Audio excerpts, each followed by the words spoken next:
Howdy. It's good hanging out with you for the workshop. I'd like to review the movements we covered just to make sure that you have somewhere we can go to, get all the finer cues, and be able to do these at home. Because the more you do these, the more you'll benefit from them. And the more repetitions you get, the more it ingrains into your neural system, the more it'll carry over into your Tai Chi and Qigong practices. So I'm going to start off by reviewing the low abdominal progressions.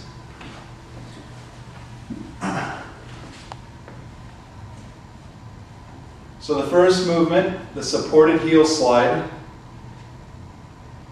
Inhale with the belly. Exhale. Slide a heel away. Keep exhaling as you bring the leg back. Inhale. Long exhale.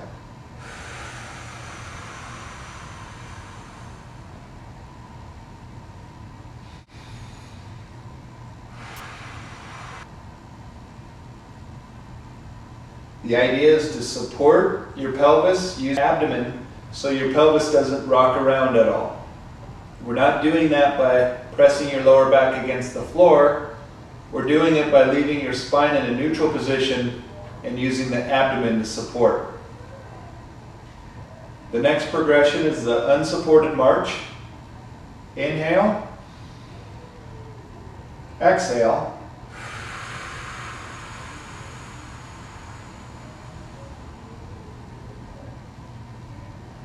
So again, it's a long exhale as the legs are moving. Inhale, exhale.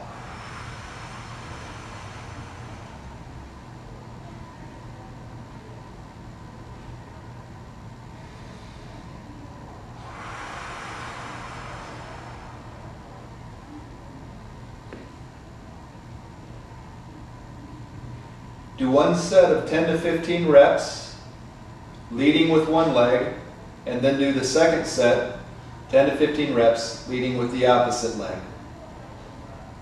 The final progression that we discussed in the workshop is the unsupported heel slide. Inhale, exhale, and inhale again, and exhale.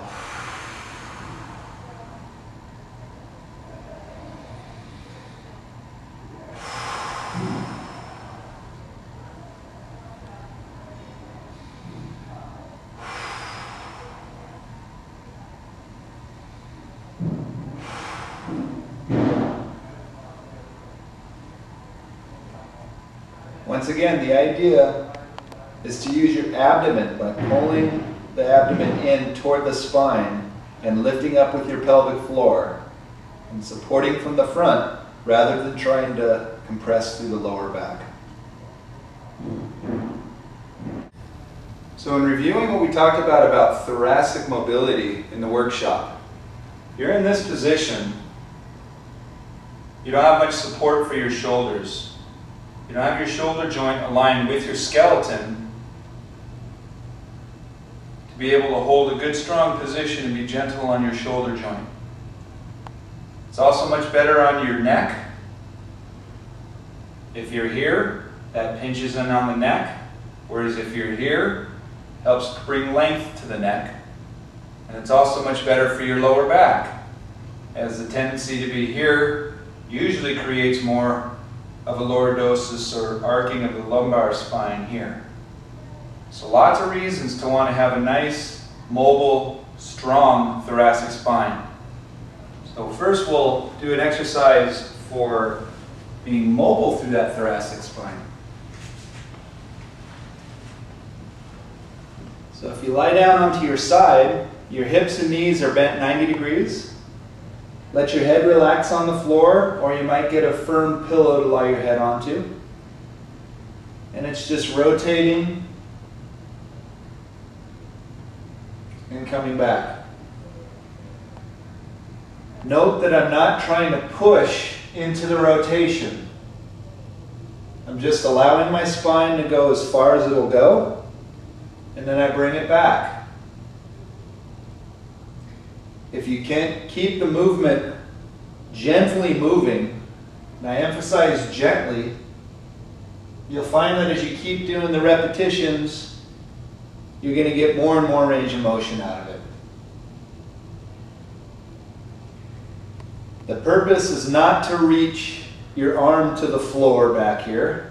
It's to reach your shoulder blade, your left shoulder blade in my case, which is this side, reaches toward the floor, yet my sternum raises up toward the sky. So I wouldn't want to see anybody like this. That's not good for the shoulder joint. You want the sternum to be lifted and the shoulder blade to be reaching toward the floor. And again, doing so in a very relaxed manner. I recommend that you just do this movement until it feels like your thoracic spine loosens up. And then go to the other side. Now that we got some mobility to that thoracic spine, let's strengthen it. So this move is a very subtle one, but very effective.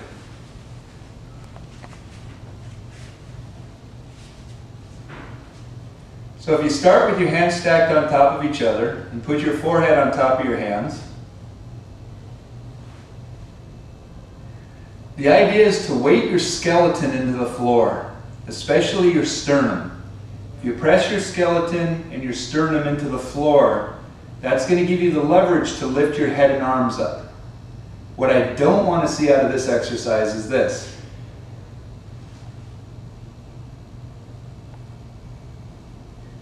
As you can see, I'm just lifting through the lower back when I do that. But if I press my sternum, my rib cage, my legs, my feet, my skeleton into the floor, it looks like this.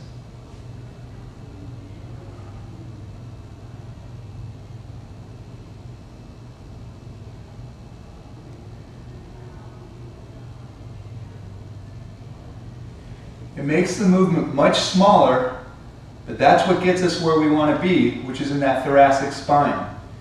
You don't need to lift the head and arms up very high. You just want to feel that area of the spine between the shoulder blades doing the work.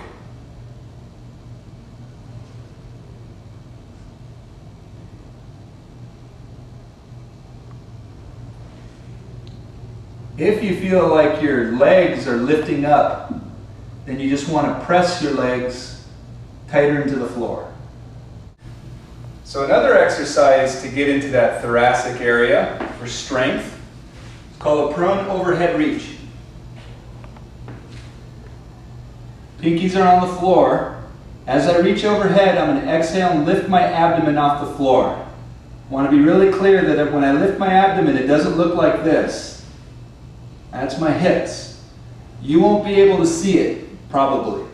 It's an exhale, and my belly button is just going to come up toward the front of my spine just to support it and also help keep me from arching my back. Another thing you can do to keep from arching your back is, again, press your skeleton into the floor, especially your rib cage and your sternum. Here's what the prone overhead reach looks like. Inhale, exhale, inhale, exhale.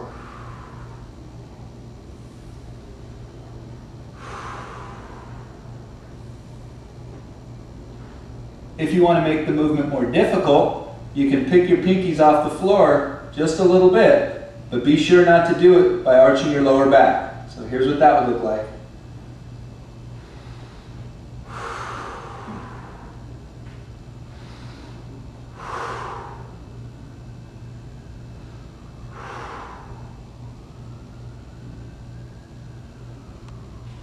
That's the prone overhead reach.